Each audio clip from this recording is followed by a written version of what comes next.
জামাত, আল বদর, রাজাকার, আল শামস বা ওই সময়ে ছাত্র সংঘ, তারা রাজনৈতিকভাবে ভুল সিদ্ধান্ত নিয়েছিল, পাকিস্তানের পক্ষ নিয়েছিল।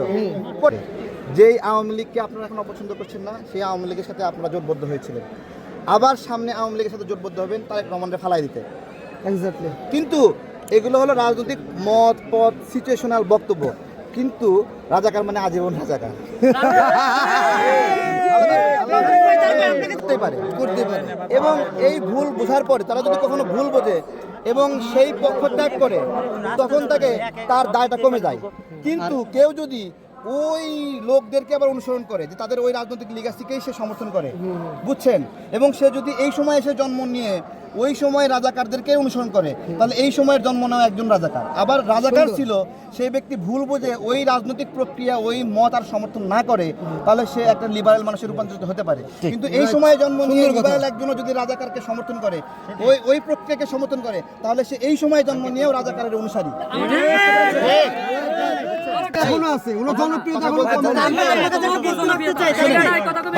কথা বলবেন, তাহলে আপনি বলবেন, আমাকে বলতে দেবেন।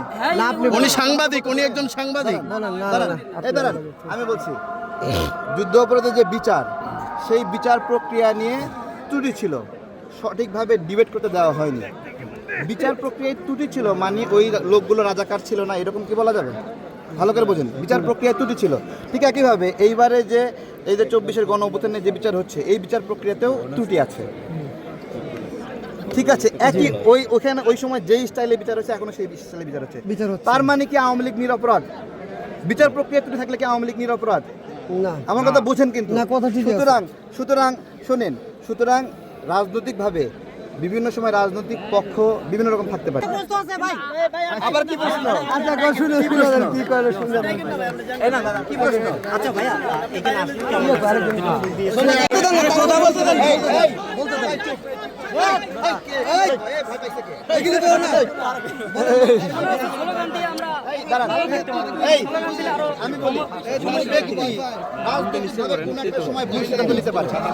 যেমন যারা খালেদা জিয়া আমাদের গণতান্ত্রিক মা, আমি উনার সংগঠন সে বলছে তারা কোনো রাজাকার ছিল না, তাদের মিথ্যা অপবাদ দিয়ে স্বৈরাচার শেখ হাসিনা তাদের পাশে দিয়ে তাহলে এটা কি বলছে? এই শুনেন, ভালো করে বলুন, আপনি প্রশ্ন করছেন না। এই আমাদের যখন এই যে রাজাকারদেরকে বিচার চলছিল, এই বিচার প্রক্রিয়া নিয়ে প্রশ্ন ছিল কিনা? ছিল। এই প্রশ্নটা আজকে যত জোরে গলায় বলতেছেন, আপনি তত জোরে গলায় বলেননি। এটা আমরা বলছি, বলেননি। এত সোজা না, এটা আমরা বলছি, এত সোজা না। উনি গড়তেন না, উনি সাহসী পুরুষ, সমস্যা নাই। আচ্ছা ঠিক আছে, এই দাঁড়ান, উনি সাহসী পুরুষ, উনি আওয়ামী লীগ থাকতে কথা বলছে সব সময়, উনি অন্যায় তো কইলা গেছে। দাঁড়ান, উনি সাহসী মানুষ, উনি আগে বলছে। দেখেন, এই শুনেন, এখনো আছে দেখেন, যখন